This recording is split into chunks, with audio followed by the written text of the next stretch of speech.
தோழமைகள் அனைவருக்கும் என்னுடைய வணக்கத்தை தெரிவித்துக் கொள்கிறேன். நான் உங்கள் தோழி நாகசித்ரா. நம்முடைய வாழ்க்கையில, இல்ல நம்ம ஃப்ரெண்ட் சர்க்கிள்ல இந்த ஒரு கேரக்டர் நம்ம பார்த்திருப்போம். என்ன அப்படின்னு பார்த்துட்டீங்கன்னா, எந்த ஒரு விஷயத்தையும் ஸ்டார்ட் பண்றதுல ஒரு சின்ன விதமான ஒரு அசௌகரியத்த உணருவாங்க.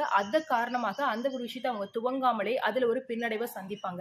ஆனா, அவங்களுக்குள்ள நெறைய விதமான டேலண்ட்ஸ் இருக்கும். இது ஒரு தன்னம்பிக்கை குறைபாடு அப்படின்னு சொல்லப்படுது. அதாவது நம்மள பத்தி மத்தவங்க என்ன நினைப்பாங்களோ, ஒருவேளை இந்த விஷயத்த நம்ம தவறா ஸ்டார்ட் பண்ணிட்டோம்னா, ஒருவேளை அவங்க நம்மள பத்தி இப்படி நினைச்சுட்டாங்கன்னா அப்படின்ற மாதிரி நிறைய விதமான குழப்பங்களின் காரணமாக தான் அவங்க இந்த மாதிரியான பின்னடைவுகளை சந்திக்கிறாங்க அப்படின்னு சொல்லப்படுது.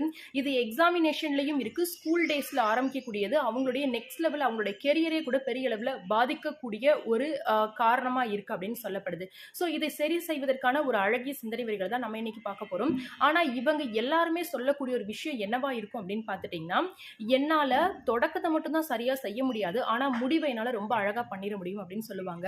அதாவது துவக்கத்தை சரியான முறையிலே செய்ய முடியாதவர்களால் முடிவை எப்படி சரியான முறையிலே முடித்து வைக்க முடியும் அப்படின்ற ஒரு கேள்விதான் இங்க எழுப்பப்படுது.